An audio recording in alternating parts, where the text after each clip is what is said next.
一單非常之嚴重嘅交通事故，對於我哋港澳嘅車主嚟講，亦都係一個非常之好嘅警示作用。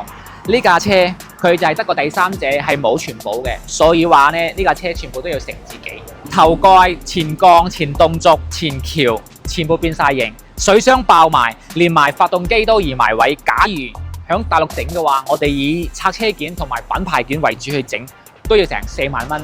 跟住同客戶溝通過呢，發覺整嘅價值唔大，我不如買個第二架，所以選擇報廢。咁大家又知唔知？假如報廢嘅手續係點樣呢？其實都係要拖翻架車翻香港，你唔可以唔要佢。其實我哋都可以幫你安排拖車拖翻香港，費用大概都係6000蚊左右。其實呢架車子呢十分之幸運，係車有事啫，人係冇乜事嘅。佢係因為呢長途揸車過嘅2個鐘，跟住冇瞓好，疲勞駕駛所導致嘅呢單交通事故。為咗以防大家響大陸如果發生咗啲突發情況，或者係交通事故唔知道點處理嘅話呢，大家可以提前加我微信。